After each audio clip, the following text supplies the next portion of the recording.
He never could have imagined that after leading his comrades and pushing themselves to the limit to rush back to camp, hoping to report the intelligence to their captain as quickly as possible, they would face such a shocking sight. When they finally returned to the camp, they suddenly saw that the captain and the 2 German soldiers left behind to guard the outpost had all been captured by the partisans. All around them, the slopes were swarming with partisans. Helpless, Michael had no choice but to slowly raise his hands and surrender. But his comrade didn't raise his hands. Even though he had just lost his weapon, he still angrily cursed the partisans, and in the next instant, he was violently knocked to the ground with a punch. Seeing his comrade being beaten, Michael's heart was filled with outrage, but he could do nothing except slowly hand over his weapon. Following the partisans' orders, he removed his helmet and stripped off his gear. Just like that, the remaining 5-man German railway patrol unit became prisoners of the partisans. The partisan leader then began a brief interrogation of the 5 captives. He demanded to know who, yesterday afternoon, had killed a boy with a gun in the woods. Michael froze instantly at the question, because it had been he who shot that boy the day before.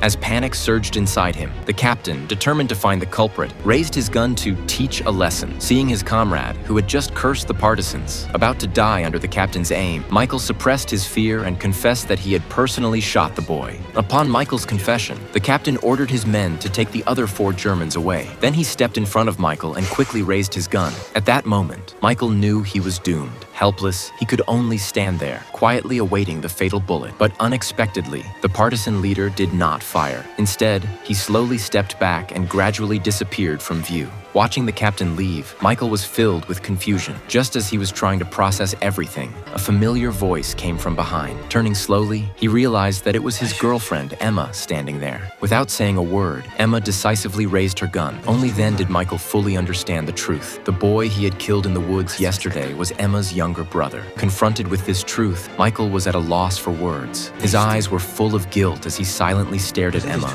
overwhelmed with remorse. He never could have imagined that fate would play such an absurd and cruel trick on him. After a long silence, Michael finally apologized, but Emma only insisted that he stay quiet. Helpless and full of guilt, he slowly lowered his hands, his face a mix of despair and anguish, leaving himself at her mercy to shoot him. But as Emma looked at the man she loved, hesitation crept in. She knew that Michael had killed her brother out of necessity, and she still loved him deeply. Memories of their once happy life together flashed before her eyes. They had promised to survive the war carefully, to reunite in a peaceful place afterward, to build a family, marry, and have children. Yet fate had written this tragic ending far sooner than they could have imagined. After wavering for a long moment, Emma finally pulled the trigger.